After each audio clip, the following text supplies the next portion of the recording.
A comedian has been summoned to court for blowing his nose with the Spanish flag.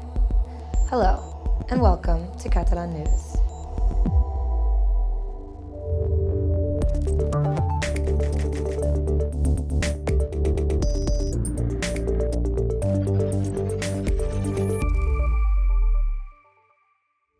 It's the latest in a series of controversial court decisions in Spain. A Catalan TV actor is under investigation for offenses against Spanish symbols.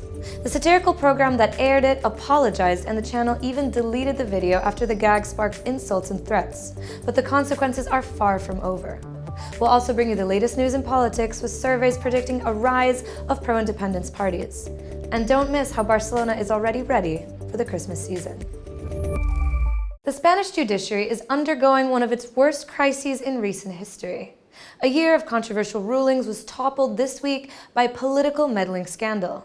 Today, a new case sparked outrage. A court in Madrid is investigating Dani Mateo, a Catalan comedian, for blowing his nose with a Spanish flag.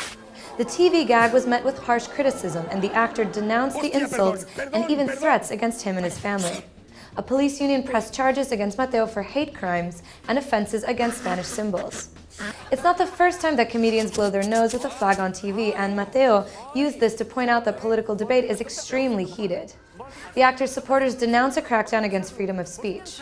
Comedians and satirical programs in the Catalan TV came out in support of their colleague, blowing their nose with several flags, including that for independence.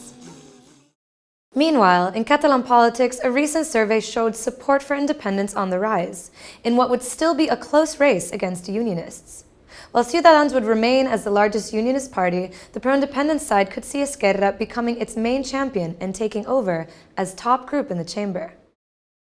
Which party would get the most votes if there were a new election in Catalonia? The answer, according to a new poll, is Esquerra Republicana. Led by former Vice President Oriol Junqueras, who has been in pre-trial prison for more than a year, the pro-independence party came third last December. The polls predict a drop for Ciutadans and Junts per Catalunya, the two most voted parties in the last election. The socialists, now in power in Spain, would maintain their previous results, while two left-wing parties, Catalunya en Comú and CUP, would increase their number of seats. PP, the biggest party in Spain, would lose support compared with the last election. In all, the parties for independence would increase their majority over the parties against. The survey also finds support for independence surpassing unionists by 4 points. The results were welcomed by Pere Aragonès, the current vice president and the highest-ranking government official from the Esquerra party. Per nosaltres ens esperona a seguir determinats i a tirar endavant, evidentment amb uns mesos per endavant, en què tindrem reptes molt importants davant d'un estat que persisteix en la línia repressiva i no en la línia del diàleg i en la negociació política, que és la que apostem nosaltres. Esquerra would also be the most voted Catalan party if there were an election in Spain, and with the possibility of a snap election looming, this is definitely something that the socialist government in Madrid will take into account. Relations between Esquerra and the socialists have suffered recently. This week, a pro-independence MP was even expelled from Parliament over a spat with a socialist minister. Yet the socialists will still be careful with allies that helped them come to power last spring. La actuación del señor Rufián el otro día fue indigna de un parlamentario, lo que no significa que rompamos relaciones con su formación política. Meanwhile, in Catalonia, there was a big change in the government. The new Foreign Affairs Minister, Alfred Bosch, took office.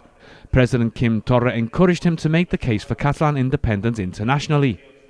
Que actueu com a ministre d'Afers Exteriors del país, amb la mirada posada en els objectius que ens hem compromès i que tenim encomanats. Tal com has dit en aquestes últimes hores, Catalunya té dret a ser coneguda i reconeguda, i té dret també a veure respectat i reconegut el seu dret a l'autodeterminació. Bosch replaces Ernest Maragall, who will in turn substitute Bosch as the leader of the Esquerra party in Barcelona, with local elections due to take place next May. Alfred Bosch has stressed that he sees himself as a temporary substitute for Raül Romeva, the Foreign Affairs Minister from a year ago, currently in jail. In total, there are 9 pro-independence leaders incarcerated while awaiting trial for organizing a referendum. This includes former ministers and the Parliament Speaker at the time of the vote, but perhaps no case has caused as much international condemnation as that of activists Jordi Cuixart and Jordi Sánchez.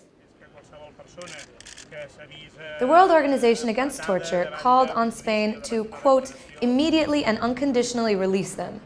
In a letter to the Spanish president, the NGO refers to the charges as, quote, unfounded, and demands an end to the disproportionate restriction of fundamental rights. Other NGOs, such as Amnesty International, also demanded the release of the civil society leaders. With their trial due to start in the coming months, they've already been in jail for 1 year and 1 month. More on judicial cases. A high court in the western Catalan region of Lleida sentenced 2 men for sexually abusing a 20-year-old woman, while clearing them for rape accusations.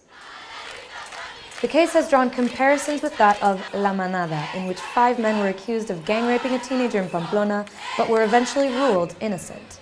The decision led to massive protests, and it marked a turning point in public opinion, demanding judicial reform to punish gender-based violence. The court in Lleida acknowledged that the woman repeatedly asked her attackers to stop. But, as she didn't physically resist them, the 2 men did not technically resort to violence or intimidation, they say, conditions that are considered mandatory for the rape accusations to apply. Proactiva Open Arms, Mediterránea, and Sea-Watch, 3 separate NGOs that have now joined forces to rescue refugees in the Mediterranean. And they call on citizens to help. 3 search and rescue vessels acting as one fleet. This is the new project from the refugee rescue NGOs Proactiva Open Arms, Mediterránea and Sea-Watch, announced at a press conference in Barcelona today. And with the intention to collaborate, the groups also released a manifesto. In it, they urged cities, organizations and citizens to step up against what they deemed as the unjust and inhuman policies of Europe. Today what we're facing is that if you follow the law, you're criminalized. And if you commit a crime, the omission of rescue, you turn your face and you go somewhere else, then actually you're safe. The refugee crisis has been in the news in Catalonia lately, with an alarming rise in unaccompanied minors, alongside a shortage of centers to welcome migrants. Proactiva Open Arms additionally also made headlines this year when it was first blocked in Italy, accused of enabling trafficking. Other rescue vessels like the Aquarius would also encounter difficulties after operations. The NGO's manifesto also decries the over 17,000 deaths in the Mediterranean Sea in the last 5 years.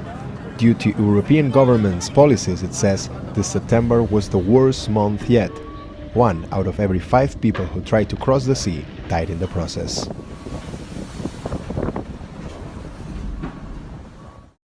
If you're watching us from the US, Black Friday might seem to you as a natural tradition, but that's not the case in Catalonia. Yet the big sales day is slowly making its way onto the calendar. Rain did not prevent people from taking to the streets to go shopping.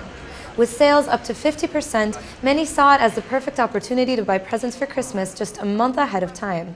Some stores welcome the introduction of this American tradition as a profitable source of revenue, but others say they've felt forced to adapt to it.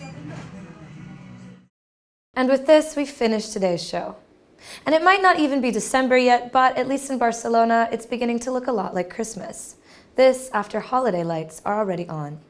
We hope you have a nice weekend, and if you happen to be in the Catalan capital, why not take a nice walk and take in the atmosphere?